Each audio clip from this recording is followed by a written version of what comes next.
রব্বুল আলামিন বলেন, وَإِذَا سَأَلَكَ عِبَادِي عَنِّي فَإِنِّي قَرِيبٌ أُجِيبُ دَعْوَةَ الدَّاعِ إِذَا دَعَانِ فَلْيَسْتَجِيبُوا لِي وَلْيُؤْمِنُوا بِي لَعَلَّهُمْ يَرْشُدُونَ।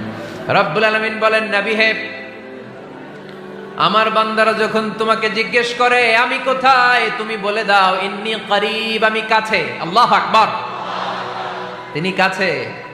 আল্লাহর হাবিব সাল্লাল্লাহু আলাইহি ওয়াসাল্লামকে আল্লাহ কমান্ড দিলেন, আপনি বলে দেন যখনই উম্মতেরা জিজ্ঞেস করবে আল্লাহ কোথায়, আমি কোথায়, আপনি বলে দেন ফাইন্নী করিব, আমি কাছে। আরেক জায়গায় আল্লাহ ব্যবহার করলেন আকরাব, কাছে না। করিব মানে কাছে, আর আকরাব মানে সবচাইতে কাছে। The closest one, the most closest one, সবচাইতে কাছে। ওয়া নাহনু আকরাবু ইলাইহি মিন হাবলিল ওয়ারিদ। তোমার পেছনে যে স্পাইনাল কর্ড, শির দ্বারা, ব্যাকবোন, মেরুদণ্ড, যেটা আমাদের দেহের একেবারে মাঝখানে, আল্লাহ বলে আমি ওইটারও কাছে। কোন কোন মুফাসসিরিন ইকরাম বলেন আমাদের যে খাদ্যনালী আর শ্বাসনালী, এটা আমার ঘাড়ের যত কাছে, আমার আল্লাহ আমার তার চাইতেও বেশি কাছে।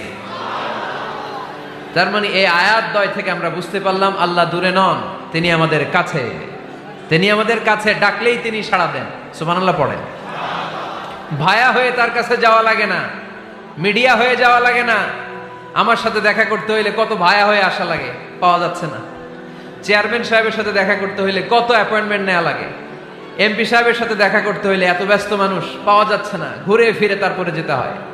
প্রধানমন্ত্রীর কথা বললে তো আর সুযোগই নাই, মাসের পর মাস বসে থেকেও এত ব্যস্ত মানুষ পাওয়া যাবে না, ঠিক কিনা? ডোনাল্ড ট্রাম্পের যদি অ্যাপয়েন্টমেন্ট নিতে চান কি অবস্থা হবে? পাওয়া যাবে? কথা বলেন। কিন্তু আল্লাহরে পাইতে হইলে অ্যাপয়েন্টমেন্ট লাগে? আওয়াজ করে বলতে হবে মুসলমান, আল্লাহরে কাছে পেতে সিরিয়াল লাগে? আল্লাহ বলে ডাক দিলেই আমার আল্লাহ আমার ডাকে সাড়া দেয়। চিল্লায় বলেন ঠিক কিনা?